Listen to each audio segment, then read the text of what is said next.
Please like and subscribe. The story of the walls of Jericho is a biblical account found in the book of Joshua, chapter 6. It's a fascinating tale of faith, obedience, and divine intervention. Here's a detailed retelling. After Moses' death, Joshua became the leader of the Israelites, tasked with conquering Canaan. The promised land, Jericho, a fortified city, stood in their way. Its walls were renowned for their impenetrability, and the city was considered impregnable. God appeared to Joshua and instructed him to march around the city once a day for 6 days, with 7 priests carrying 7 trumpets made of ram's horns. On the 7th day, they would circle the city 7 times, and the priests would blow their trumpets. Then, the people would shout, and the walls would collapse. Joshua obeyed God's instructions, and the Israelites began their daily march around Jericho. The city's inhabitants, confident in their walls, mocked and ridiculed the Israelites. For 6 days, the march continued, with no apparent effect.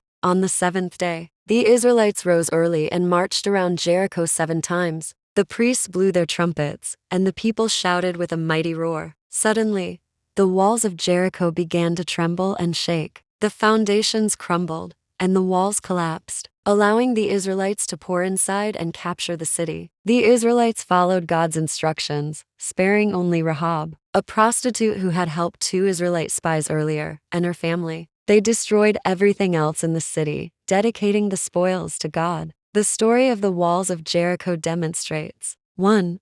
God's power and sovereignty over all things, including seemingly impenetrable strongholds. 2.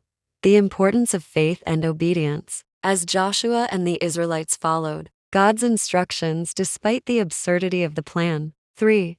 The beginning of the Israelites' conquest of Canaan, marking a new era in their history. This miraculous event has become an iconic symbol of God's power and intervention in human affairs, inspiring countless people throughout history.